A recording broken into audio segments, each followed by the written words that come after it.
On today's Locked On Jayhawks, we preview Kansas taking on Texas Tech, senior night, and a chance to clinch at least a share of the Big 12 title.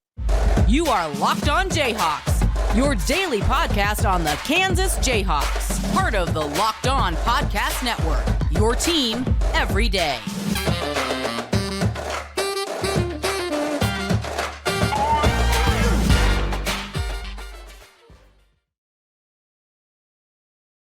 I'm Derek Johnson. You can hear me as well, Rock Chalk Sports Talk, Monday through Friday, 3 to 6 p.m. on KLWN in Lawrence, your flagship station in Lawrence. Thanks for making Locked On Jayhawks your first listen every day. We are free and available wherever you get any of your podcasts. You can also find us and subscribe to us on YouTube.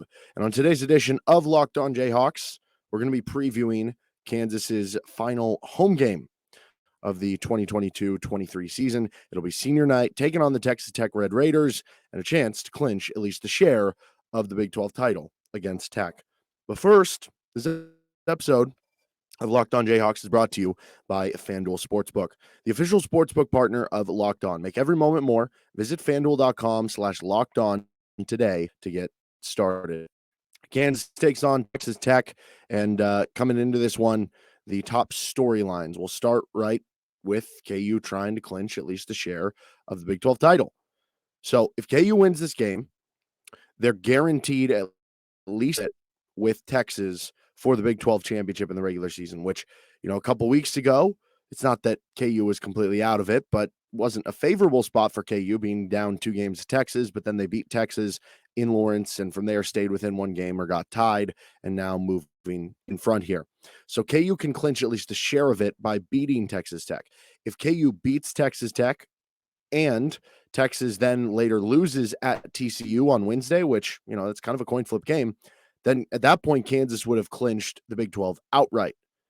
Or Kansas could just beat Texas in the finale, and then they would clinch it outright regardless of what happens in kind of these other games. But the easiest path here, just clinch it, a share of it, so that you're kind of playing with house money in the Texas game, and then that game can maybe more be about, just possible Big 12 tournament seeding or possible NCAA tournament seeding. Like, can you get the number 1 overall seed? That game would become more of that than it would having to worry, oh no, do you have to win in Austin against a good Texas team? So wrap it up against Texas Tech. That is the top storyline here. The number 2 storyline is a individual storyline. Dajuan Harris's injury status. Is he going to play much? Is he going to play 100%? Is he going to be the same guy who he's been the last few weeks, where he's been this assist machine that is getting, 0 or 1 turnovers every game? Is he going to be able to be as aggressive, getting into the teeth of the defense and scoring? How is the injury going to affect him? Both in terms of will he play fully? Will he play 100% of what we're used to? That is a huge storyline, not just for this game in terms of how it could impact against Texas Tech, but in terms of how it could impact the rest of the season for KU if this is more of a long-term injury or something that is going to linger into the Big 12 tournament, possibly next week. Now, you do wonder, back to the first scenario, if KU beats Texas Tech and then Texas were to lose at TCU and Kansas were to go into the Texas game with the Big 12 wrapped up in terms of winning it outright, you wonder if Dajuan Harris would just rest up that game, or they would rest like a Kevin McCullough, or if they would go all hands on deck into that game. I don't know. That'll be something that we'll have to talk about with Bill Self later this week. The next top storyline is KU trying to keep pace with Houston and Alabama. I think right now it's mostly down to those 3 teams for getting the number 1 overall seed. And for Kansas, you probably got to jump Houston to get the Midwest. Now, do you want to play in Kansas City? Does it matter? Does it not? I don't know. You can decide that for yourself.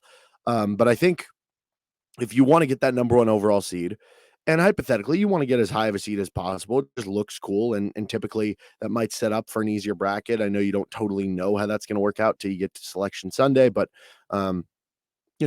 it's always cool to root for something and to be the best. And KU trying to either stay at, because we don't know. I mean, they were the 4th one seed when the early selection committee came out. Now, since then, Purdue's lost a couple times. You've had some good wins. Are you the 3rd overall 1 seed? Are you the 2nd? Are you the 1st? I don't know, but either way, you are clearly at least on par with those other 2, and you might be ahead of them. So trying to kind of keep that pace going just by winning another home game which this would, I believe, be a quad 2 win against Texas Tech would certainly be important. The next storyline, can Jalen Wilson get back going again? We're nearing the end of the regular season. He might be hitting a little bit of a wall here. He's averaging about 12 points per game over the last 6 games for Kansas now. They need to get him going again as we get closer to the NCAA tournament, as we get closer to the Big 12 tournament, for Kansas to be at their peak. I mean, everybody needs to be playing well for Kansas, but certainly it would help if your best player is doing just that. So he's still contributing, having in games where, maybe he'll have a bunch of rebounds or make some big plays late. But you want it to get all back together to where it was we've seen be an American candidate for KU down the stretch here. The next storyline is senior night for Jalen Wilson. He's going to be celebrating senior night. He technically is a senior academically. This is his 4th year, but he's actually like a 4th-year sophomore, I want to say, because his first year he came in, took a medical red shirt. I think it was like a broken foot or something like that. His second year was the COVID year, his redshirt freshman year. Last year was his redshirt sophomore year, though technically his 3rd year freshman year. So this is his 4th year as being a sophomore, technically, even though he's a senior. But the expectation all along, when he came back from the NBA draft process this past year, was that he was going to come back for one final season and then be off to the NBA. And because he's had as good of a season as you could imagine, he shot the 3 ball a lot better, which was one of the big question marks for him in his NBA draft prospect. Like, I don't think he'll be a first-round pick. Now, maybe if he leads KU to a title and goes off along the way, maybe that gets him in to kind of the 20s range in the first round. But most likely he'll be like an early to mid second-round pick. He's probably gone after this year, and I think this further signals it that he'll be doing his senior day speech when, again, that was kind of the plan all along. Kevin McCullough also will be doing his senior day speech. Kevin could technically come back for next year, but again, the plan for him was, hey, I'm going to transfer. I'm going to be a academic senior, and I too am a guy who could be a draft pick in the NBA, but he had to deal with some injuries during the draft competitions going up, leading up into kind of the draft cycle. So he decided to come back. He said, you know what, Jalen Wilson's going to come back for one more year of school. He's a good friend of mine. I'm going to transfer over there. I'll spend the one last year with him. It was the same for him. The intention was, I'm coming back for one specific year at this school that I'm going to go to. And, you see him popping up in like early to mid second round as well. NBA teams certainly desire wings, especially if they can be versatile defenders. That's Kevin McCullough. So both these guys, I just expected them to be gone. I've expected that the entire season, and boom, there we go. Like, that's kind of a signaling to it that both will be giving senior day speeches. But Cam Martin will not. That means he'll be, I'm assuming, probably taking a medical red shirt. And then whether that means he comes back or transfers elsewhere, I guess we'll wait and see. I think some of the walk-ons might be seniors. Like, I think Michael Jankovic is senior, so I guess that means that he'll be using an extra season for KU. But yeah, senior night for KU, where they just never lose on senior night. That is certainly a storyline headed into this game. And then the last storyline I have here is a Texas Tech storyline. They're playing for their tournament life. Right now, on the outside looking in on the bubble, they probably need to split one of 2 this week and then win at least your Big 12 play-in game next week and probably a Big 12 quarterfinal game. If you do that, that might be enough to get over the hump. Otherwise, you're going to be headed into the bubble. But with as good as Big 12 is, maybe they have a better shot than that.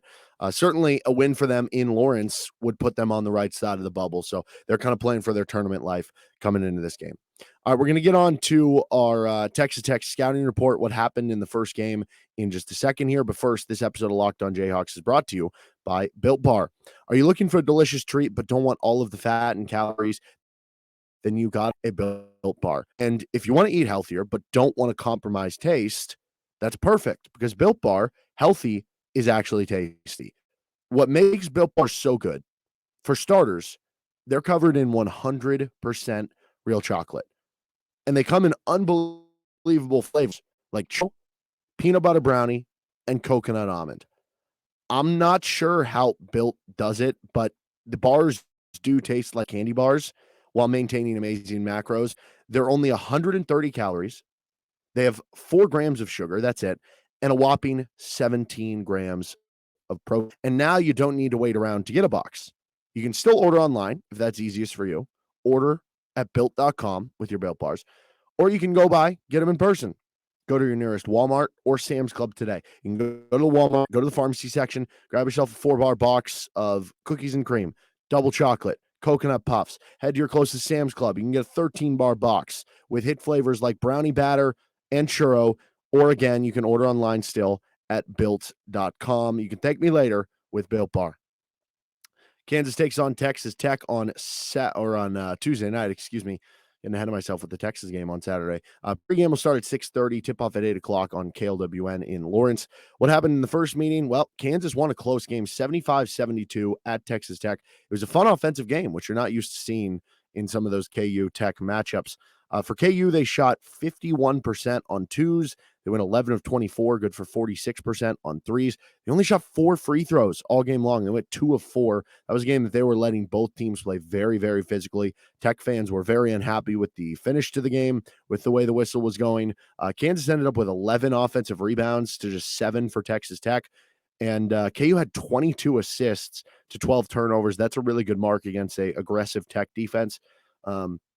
For Texas Tech, they ended up, not shooting a ton of free throws either, but they shot 3 times as many as KU. They went 10 of 12 at the line. They went 47% on twos, almost 48% on threes. They were 10 of 21, and they had a 15 turnover game to 10 assists. Individually for KU, Jalen Wilson had 16 points, 6 rebounds. Dajuan Harris had 18 points. That was the game he went off from 3. He went 5 of 5. Grady Dick struggled from 3, was good from 2, but he had 11 points, 8 rebounds, 3 big offensive rebounds. KJ Adams had 14 points. Kevin McCullough really struggled offensively in that game. Bobby Pettiford was really good, though, off the bench. 7 points, 3 of 6 from the field. He hit a 3. He had 4 rebounds and 6 assists. So you're looking for something similar there. Ernest Uday did not play in that first game. It was Cam Martin and Zuby Ejiofor, your 2 bench bigs off the bench. For Texas Tech, Kevin O'Banner was awesome. He had 26 points, 8 of 14 from the floor, 7 rebounds, 2 assists, 2 blocks. Pop Isaacs could not miss. He had 25 points. He went 4 of 9 from 3, including some really deep ones. And then Jalen Tyson had 10 points. He hit a couple big threes. He had 9 rebounds. Outside of that, the rest of the team struggled. Harmon went just 1 of 5. Daniel Bacho had just 6 points. They, at that point in the season, did not have Fardaws Amick back, who's certainly been a quality player for them and quality center. So those are all things to kind of keep note of from the first game. But that was so far into the season. It was the beginning of Big 12 play. It was just the second game, and that was the second loss for Tech on the way to starting 0-8 in Big 12 play. Since then, they have won 5 of their last 8 games, and they have won 4 of their last 5. They just lost to TCU at home by a point on Saturday. That would have given them 5 straight wins if they won it, but just falling a little bit short there. But they've really figured things out, and they've become a much better team now. Like, you look at KenPom, they're ranked 51st. At the start of Big 12 play, when they played Kansas, they were ranked 31st. I think they're closer to being a top 35, top 40 team now than being 51st when you just look at what they're doing on the season. And when you look at where they rank in the Big 12, it's not going to be good because of the fact that they had those slow starts to the season. They're 8th on offense. They're 9th on defense, which that's the one that is very, very surprising there. The thing they've done well offensively, they've been a really good offensive rebounding team in Big 12 play, but they haven't really done anything else well. Defensively, they defended the three-point line well. They have done a good job of avoiding giving up free throws, but again, they've kind of struggled in both regards. When you look at them overall on the season, they're a team that rebounds the ball well offensively. They get to the foul line and they shoot twos at a pretty reasonable rate. Defensively, they're a team that forces a lot of turnovers. They get a lot of steals, and they're have not been a very good defensive rebounding team. So those are some of the things to keep an eye on. But again, over these last 4 or 5 games, they've been a much better team on really both ends of the floor that has gotten them back into possible NCAA tournament discussion. As far as the lineup they throw out there, Pop Isaacs, he's had to deal with injuries throughout Big 12 play, but he's back now. He's kind of the backcourt mate with Dajuan Harmon, who both can hit really tough shots for them at different times. Jalen Tyson is kind of a knockdown 3-point shooter who can be a good sizable wing on the outside. And then Kevin O'Banner is a just stud stretch 4-man for them.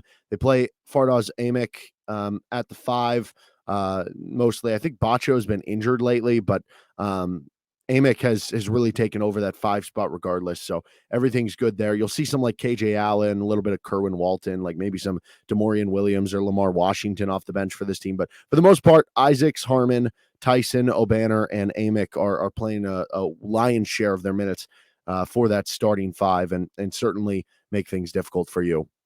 overall. Okay, we're going to finish up here with our matchups of the game and what to look out for Kansas on that end. You're listening to Locked On Jayhawks. Don't forget to subscribe to our show if you haven't already on YouTube. Give us a good review if you could. Tomorrow's episode, we'll be recapping whatever happens in the KU Texas Tech game, and maybe we'll be talking about Kansas earning another share of a Big 12 title. Because Bill Self lost to TCU at home this year, the number went back up. Bill Self has 17 home losses at KU. He has 16 Big 12 titles. So he's got to get the Big 12 title here to even that stat back up. That is one of the most ridiculous stats in college basketball history. Matchups of the game, though. KU defending the three-point line. And if you want to be specific, like defending Pop Isaacs, I guess, but this also probably applies for Jalen Tyson and Dajuan Harris, just in general. And I guess O'Banner hits threes too. So defending the three-point line is of pivotal importance. Tech has a lot of guys who can do it. They can spread the floor. And when you look at the best games Tech has had, it's when they've shot well from three. That's the case for a lot of teams, but it's been very finicky for the Red Raiders this year. So Texas Tech is 11-3 on the season when they shoot 38% or better from three-point range. They are 9-1 on the season when they shoot 40% or better from three. And yes, funny enough, the one loss when they shot over 40% from three was the home game against Kansas when they shot almost 48% from three. So, if they accomplish it, that doesn't guarantee that they're going to win, but they almost did beat you. And, if things late in the game don't go your way, maybe they do end up beating you. So certainly guarding the three-point line is important. Now on the flip side, to show you, when they shoot under 38% from three, they are just 5-10 on the season.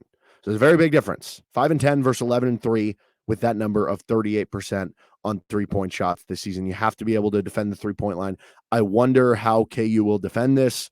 Will it be we're going to stick Kevin McCullough on, I don't know, maybe even maybe they would be interested in putting him on Kevin O'Banner and putting Jalen Wilson on like Jalen Tyson, or, and maybe putting Dajuan Harris on, just sticking him on Pop Isaacs. I do think this game, they're probably going to switch more though, based on the personnel. That's kind of my expectation. We'll see. And again, part of it depends on, well, what is the health status of Dajuan Harris? So that'll certainly be interesting in this one. Also, KU at the rim versus Amick and Tech. So Tech is 4-10 on the season when teams shoot 50% or better from 2-point range. They are 12-3 when they hold teams under 50% from 2-point range. So again, that's a very big difference. 4-10 versus 12-3. And if we just look at Big 12 games, because some of those games could be in the non-con when they're playing, the opponents, and it makes it easier one way or another, like both to hold the team under 50% and both to, if you do give up above 50% because you're playing a crummy opponent, it'll be easier to find a way to win. But if we just look at Big 12 play, when Tech has limited their opponents under 50% on 2-point shots, Tech is 4-3. Doesn't sound like a great record, but for a team who is 5-11 in conference play, that means that when teams are shooting 50% or higher from two, Tech is 1-8. So when they limit you under 50% from two, it's more of a coin flip game for them. When you shoot above 50%, they're pretty much losing all the games. You have to be able to find easy twos. You have to be able to make easy twos. We've seen some games this year where KU has blown a lot of bunnies. We've seen games where they haven't been able to finish at the rim. You have to be able to finish at the rim. You have to finish strong because Tech is a physical, tough team. They're going to make you finish strong. If you can, you should be okay. As far as player matchups, though, I mean, I'd love to say Dajuan Harris versus one of their guards, but again, with the injuries, you don't totally know. I think Jalen Wilson versus Kevin O'Banner has to be the one. Jalen, probably your front runner to win Big 12 Player of the Year, even though he's, the last 6 games have been a bit more of a struggle. Just the overall body of work, and with Kansas, a win away from at least clinching a share of the league will get him there. And him trying to kind of bounce back, combined against Kevin O'Banner, who had that unbelievable game the first time and just is a really good player in his own right. That's a really tough matchup, really good matchup for both players, and it's a really fun one to have them kind of go back and forth at each other. We'll see what O'Banner ends up on, whether he's like all Big 12 first team, second team. I'm guessing it'll be second team, but if Tech was better, he'd probably be an all Big 12 first team performer. I don't know. So That'll be a great individual matchup. Outside of that, the only other matchup I have is Kevin McCullough versus Tech. Like I said, McCullough struggled offensively in the first game with Tech. He also got into foul trouble. It was a very emotional game, I'm sure, for him, and the Tech fans were letting him hear it. Well, now you get it in Lawrence, so you don't have to worry about the Tech fans kind of razzing you, but you do still wonder, what are the emotion levels going to be playing against your former team once again? Are you going to be calm, cool, and collected? Are you going to play an even better game because you're going to be extra motivated? How does that affect Kevin McCullough into this game? Will certainly be another fun matchup headed into this one. All right, that's going to do it, though, for this recap. Whatever happens in that KU Texas Tech game on tomorrow's edition of the show, you can hit me up at D Johnson Radio. If you have any questions, anything you want the show to talk about, you can find us wherever you get any of your podcasts. And you can also subscribe to us on YouTube and hit the like button. Give us a good review if you possibly could. Or you can also catch me on Rock Talk later today. Till then, bye.